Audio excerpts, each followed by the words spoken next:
প্রত্যেকটা গুনাহ মানুষের শরীর দুর্বল করে। এটা প্রমাণিত, সাহাবীদেরও কৌল, চিকিৎসা বিজ্ঞানের দৃষ্টিত আপনি খবর নিয়ে দেখেন। তাহলে এই শরীর তো ভিতরে খোলস হয়ে যাচ্ছে, নারী দেখতে দেখতে, ছবি দেখতে দেখতে, অশ্লীল দৃশ্য দেখতে দেখতে, উলঙ্গ ছবি দেখতে দেখতে, নিজের হাতকে নিজের লজ্জাস্থানে অবৈধ ব্যবহার করতে করতে শরীর শেষ, যৌবন শেষ। বাহ্যিক দেখতে না বোঝা যায় ছেলেটা দাঁড়ায় আছে, আসলে ভিতরটা কিচ্ছু নেই। এরা আগামীর পৃথিবীতে কেমনি কি করবে বলেন না? সারা দিনে যার 2 ঘন্টাও পরিশ্রম করতে মন চায় না, সে আগামীর সময় মেহনত করবে কেমনে চাচা বলেন? আপনাদের আমলের বলেন, আপনার আমলের চাচা, আপনারা মনে করেন তো আপনাদের বয়সকালে ছোট 18 বছর, 17 বছর, 14 বছরে কি পরিমাণ মেহনত খেতে খামারে মানুষ কাম করছে, কি পরিমাণ, সেখান থেকে তো বড় হয়েছে এখনকার মুরব্বী। কিন্তু এখনকার এই জেনারেশন কিভাবে বড় হইতেছে? হ্যাঁ, এই জন্য দয়া করো নিজেদের উপরে। অনেক ছেলে দেখলাম ভাইয়া, এই জন্য বললাম নিজেদের উপরে রহম করো। শেষ পর্যন্ত তোমার পথে তুমি চলে যাবা, আমার পথে আমি কুমিল্লা ক্যান্টনমেন্ট। নওজোয়ান তোমরা তোমাদের যার যার জায়গায়, কেউ কারোর জন্য থামবে না, আটকাবে না, এটা আমরাও বুঝি ভাইয়া। রাত কারোর জন্য থামবে না, দিন কারোর জন্যই থামবে। এই পৃথিবী স্বার্থপর, কারোর জন্য থামে না। কোনো অ্যাক্সিডেন্টে রাস্তার গাড়ি বন্ধ হয় না, সবাই পাশ কাইটা কাইটা চলে যায়, চলেই যায় না। আহা, শুনছে সামনের সিএনজি, 3 জন মানুষ মারা গেছে, কিন্তু পিছনের একটা সিএনজিও থামে না, স্বার্থপরের মতো পাশে দিয়ে চলেই যায়। কেউ থামে না, কেউ থামে না দোস্ত আমার। আমি নিজ চোখে দেখছি, ওই বিজরা একবার রাতের 2টা-2:30টার দিকে একটা যুবক মোটরসাইকেল অ্যাক্সিডেন্ট করে একবারে মানে কুড়া কুড়া হয়ে গেছে, টুকরা টুকরা হয়ে গেছে। একটা মানুষ দাঁড়ায় নেই, সব পাশ দিয়ে চলে গেছে। দুনিয়া স্বার্থপর দুনিয়া, তোমার জন্য কেউ থামবে না। বন্ধু নামের এই দুষ্টরা যারা তোমার দিবানিশি উলঙ্গ ছবি আর নর্তকীর নাচ আর জিনা ব্যভিচার আর অশ্লীল কথাবার্তা শিখাইছে, দেখাইছে, তুমি হারিয়ে গেলে, চলে গেলে, এরা একদিনও তাদের কোনো কিছু বন্ধ রাখবে না। ধোঁকা, এটা ধোঁকার দুনিয়া। আল্লাহ বলছে দুনিয়া ধোঁকা, দুনিয়া তামাশা, দুনিয়া খেলাধুলা, দুনিয়া বাইতুল আনকাবুত, মাকড়সার ঘর। কোরআনে আল্লাহ বলছে দুনিয়া হলো কিসের ঘর? লাবাইতুল আনকাবুত, ইন্না আওহানাল বুয়ুত লাবাইতুল আনকাবুত। আল্লাহ বলছে আর মনে রেখো বান্দা, এই পৃথিবীতে সবচেয়ে দুর্বল ঘর হলো মাকড়সার ঘর। যেটা 6 মাসের বাচ্চাও যদি হাত দেয়, মাকড়সার ঘর সাজানো, হ্যাঁ ঘর, মাকড়সার ঘর বোঝেন না? এটা কি হয়ে যাবে? ছোট্ট বাচ্চাও যদি হাত, হায় নওজোয়ান, চেহারা দেখলেই বোঝা যায় সারাদিনে নামাজ পড়ো না। অনেক ছেলে বন্ধু আমার, চেহারা চিনলেই বোঝা যায় 1 ওয়াক্ত নামাজ তোমার কপালে নেই। হায় রে মুসলমানের বাচ্চা, কেমনে মুসলমান হলো? ইয়া আইয়ুহাল ইনসান মা গাররাকা বিরাব্বিকাল কারীম। রব্বুল আলামিন বলেন, হে মানুষ, আমার মতো দয়ালু মেহেরবান মালিককে কেমনে ভুলে গেলা? এতটা দয়ালু মালিক আমি আল্লাহর চাইতে তুমি আর কাকে পেলা, যাকে পেয়ে আমার মতো দয়ালু মুনিবকে ছেড়ে দিলা? মা গাররাক, এত বড় আসমান যিনি দিলাম, এত বড় জমিন যিনি দিলাম, আজকের সূর্য চন্দ্র আলো বাতাস রোদ বৃষ্টি সব কিছু যেই মালিক আমি আল্লাহ দিলাম, আমার চাইতে উত্তম তুমি কাকে পেলা, যাকে পেয়ে তুমি আমার মতো মুনিব ছেড়ে দিলা? বলেন বলেন বাপ, আল্লাহকে কেন ছেড়ে দিলেন? যাদের ঘরে প্রতিদিন রঙিন টেলিভিশন চলে, কাকে খুশি করছেন? আজকে 30 বছর সুদের লেনদেন যারা করেন চাচা, কার খুশির জন্য এটা করছেন? এই সুদখোর, হারামখোর, নির্লজ্জ। সুদখোর হলো জমিনের সবচেয়ে বেশি পাষাণ সবচেয়ে পাশান, যার চামড়ার মধ্যে শরীরের মধ্যে কোনো দয়া মায়া বলতে কিচ্ছু নাই, কিচ্ছু নাই, কিচ্ছু নাই, কিচ্ছু নেই। এটা পাষাণ। কারে খুশি করলেন? ছেলে মেয়ের অভাব দূর করছেন।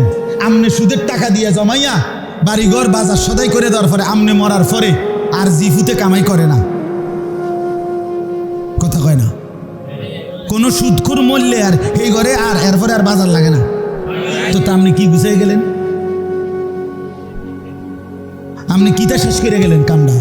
কাম তো রয়েই গেল। এখন তো আপনি ফুতে হে কামাই করে, তো তোর লাভ হইল কি?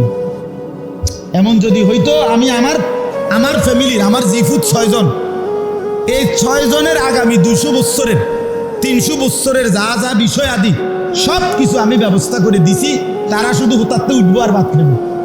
ওই এমন কথা বলেন না? এমন তো আপনি কি করলেন? প্রয়োজন তো থেকেই গেল, অভাব তো থেকেই গেল, চাহিদা তো থেকেই গেল। লাভ কি হলো বাবা? লাভ কি হলো? 4 কোটি টাকার বাড়ি, আমি গিয়া দেখছি বাথরুমের সিটকারির মধ্যে শুধু বল্টুটা নাই, এই যে যেটার মধ্যে লাগায় আর কড়াটা, সিটকারিটার যে একটা ছোট্ট বল্টু আছে না, এটার মধ্যে লাগায় আর।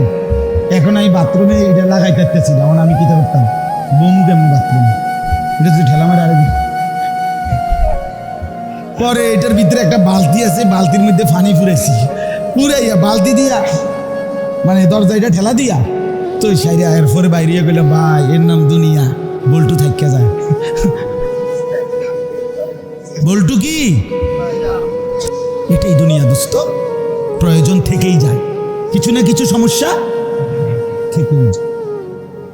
কুলাই তারতেন না, বুঝাই তারতেন না। দুনিয়া রাক্ষস, দুনিয়া রাক্ষস, দুনিয়া রাক্ষস। এটা শুধু গিলে আবার হা করে। আল্লাহ আমাদেরকে বুঝ দান করেন। আমার নওজোয়ান বন্ধুরা, বাবারা, চাচারা সবাই মিলে চলেন, জিন্দেগি কাজে লাগে। যে চুপ থাকে সে নাজাত পায়। অসংখ্য হাদিস আছে যেখানে এই কথা নবী সাল্লাল্লাহু আলাইহি সাল্লাম বলছেন যে জবানের হেফাজত অনেক বড় নিয়ামত। যে নিজের কথা নিয়ন্ত্রণ করতে পারছে, অপ্রয়োজনীয়, বেহুদা, ফালতু এমন কথা থেকে নিজেকে বাঁচাইতে পারছে, রাসূলুল্লাহ সাল্লাল্লাহু আলাইহি ওয়াসাল্লাম নিজে তার জান্নাতের জিম্মাদারি নিছে। নবী সাল্লাল্লাহু আলাইহি সাল্লাম বলছেন, আমি তার জান্নাতের জিম্মাদার। মান ইয়াযমান লি মা বাইনা লাহিয়াইহি ওয়া মা বাইনা রিজলাইহি আযমান লাহুল জান্নাহ।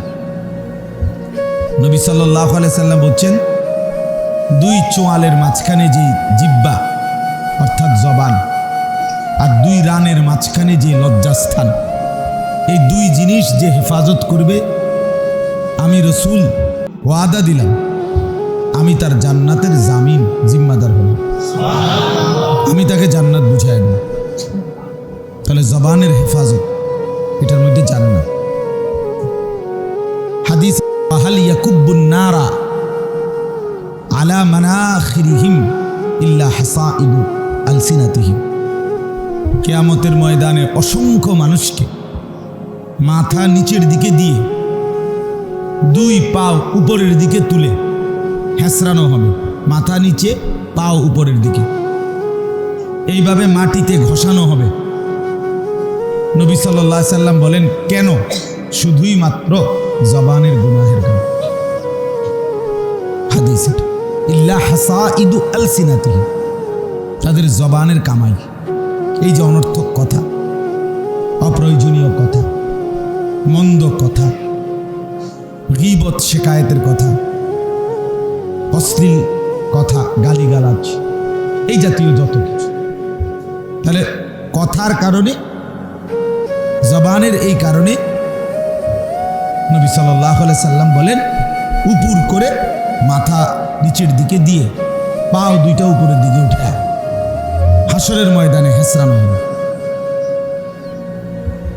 কোরআনুল কারীমের মধ্যে আছে, ওয়াইলুল লিকুল্লি হুমাযাতিল লুমাযা। এটা অনেকেই পারেন এই সূরাটা। এই হুমাযাতিল লুমাযা মানে 2টা দোষ, দুইটা ত্রুটি, যেগুলোর ব্যাপারে নবী আল্লাহ তাআলা বলছে এই গুণ আর এই ত্রুটি যাদের মধ্যে আছে তাদের জন্য জাহান্নাম। তাদের জন্য কি? জাহান্নাম, আগুন। আর এই দুইটাই জবানের গুণ। একটা হলো কারো সামনে মুখোমুখি তার নিন্দা করা, আর একটা হলো কারো পশ্চাতে নিন্দা করা। এই দুইটাই, অর্থাৎ যে কাউকে সামনাসামনিও লজ্জা দেয়, মন্দ বলে, সেও জাহান্নামী। পশ্চাতে যে গীবত করে সেও জাহান্নামী। তাহলে জবান মানে এই জাহান্নামের কারণটা হলো কি? জবান। সামনে বলুক আর পেছন থেকে বলুক, সবটাই জবান। এই জন্য অনেক হাদিস আছে বলুন, অনেক, যেখানে রাসূলুল্লাহ সাল্লাল্লাহু আলাইহি ওয়াসাল্লাম জবানের হেফাজতের কথা বলছে। কোরআনুল কারীমের মধ্যে আছে, আল্লাহ তাআলা বলেন, মা ইয়ালফিজু মিন কাউলিন ইল্লা লাদাইহি রাকিবুন আতীদ। প্রত্যেকটি মানুষ তার মুখ দিয়ে, জবান দিয়ে যা কিছু উচ্চারণ করে, আল্লাহ বলেন আমার সার্বক্ষণিক তৎপর সজাগ ফেরেশতা 24 ঘন্টা তা আলাদা লিখে রাখে। এজন্য তাফসিরের মধ্যে আছে মানুষের সমস্ত অঙ্গ দিয়ে কৃত, যে হাত, পা, চোখ, নাক, কান যা আছে আমাদের দেহের অঙ্গ, সমস্ত অঙ্গ দিয়ে যত কিছু আমরা করি তা এই ডান কাদের বাম কাদের ফেরেশতা সব কিছু লেখে, জবানেরটাও লেখে। কিন্তু শুধু জবান দিয়ে আমরা যা বলি এইটা সংরক্ষণের আরেকটা ফাইল আরেকজন ভিন্ন ফেরেশতা তৈরি করে। এটার মধ্যে শুধু হইল কথা, জবানের জিহ্বাতে যা বলছিল তা। এই জন্য মানুষ তার জবানের কথার হিসাব দুই জায়গায় পাবে। এক হলো ওই ডান কাঁধে বাম কাঁধের ফেরেশতার যে ফাইল, এটার মধ্যে সব কিছুর লগে এটার হিসাবও আছে। আরেকটা হলো শুধু জবানের ফাইল একটা কি আলাদা, বেহুদা কথা, অপ্রয়োজনীয় কথাগুলো যা বলছিল, এটাই আয়াতের অর্থ। আলাদা ভাবে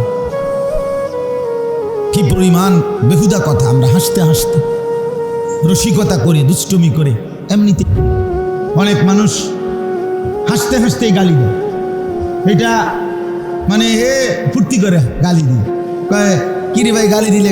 দিলাম আরে, দিলাম আরে, আমাকে ছাগল দিলাম আর কি আবার, মানে এটা তার একটা তামাশা আর কি, সেটা তারও মজা পায়। আরেকজনকে গাইল লইয়া সে আরো কি পায়? তৃপ্তি। কতটা বেহায়া, কতটা বেশরম, চিন্তা করে দেখেন। নবী সাল্লাল্লাহু আলাইহি ওয়াসাল্লাম বলেন, সিবাবুল মুসলিমি ফুসুকুন, কোন মুসলমানকে গালি দেওয়া এটা ফাসিকি, প্রকাশ্য কবিরা গুনাহ। নবী সাল্লাল্লাহু আলাইহি ওয়াসাল্লাম বলেন, আল মুসলিমু মান সালিমাল মুসলিমুনা মিন লিসানিহি ওয়া ইয়াদিহি। প্রকৃত মুসলমান তো সে যে অন্য মুসলমানকে নিজের জবান থেকে এবং হাত থেকে নিরাপদ রাখে। তার মানে জবান দিয়ে কথা কষ্ট দেয় না। আমরা ছাত্র জীবনে মাদ্রাসায় থাকাকালীন বারবার এটা পড়ছি যে যারা হাতুস সিনান লাহাল কিয়ামু ওয়ালা ইয়ালতামু মা জারাহাল লিসান। অস্ত্রের আঘাত, তরবারির আঘাত, এটা দিয়ে যদি কেউ আঘাত পায় করে, সেটা ঘা মুছে যায়, সেটা শুকাইয়া যায়। কিন্তু জবানের দ্বারা কাউকে যদি কেউ কষ্ট দেয়, এই কথার ঘা শুকায় না। অস্ত্রের ঘাও কি শুকায়, কথার ঘাও শুকায় না। এই জন্য কথাটার প্রসঙ্গ দেখে একটু বললাম বাড়াইয়া, সবার জন্যই এটা উচিত। মুরব্বী চাচারা, বাবারা, আপনারাও চা দোকানে বসে বসে ঘন্টার পর ঘন্টা বেহুদা কথা বলেন। 14 গোষ্ঠীর যত দোষ, বেড়ার দোষ, বেডির দোষ, মেম্বারের দোষ, চেয়ারম্যানের দোষ, অমুকের মাইয়ার দোষ, হেবড়ার ফুতের দোষ, হুদায় বেহুদা কথা, বানোয়াটি কথা। এই বুদ্ধি দিতেছে, কথা কইতেছে, বন খাইতে আছে, বিড়ি খাইতে আছে, চা খাইতে আছে, আলু চপ খায়, পেঁয়াজু খায়, আর গপ মানে শুধু শুধু শুধু শুধু কি কয়, কি কেন কয়, কারে কয়, কে শুনে, কে জিঙ্গাইছে ওটার কথাই নেই, কিচ্ছুর কোনো খবর নেই, শুধু শুধু খুদাই ব্যান ব্যান করে।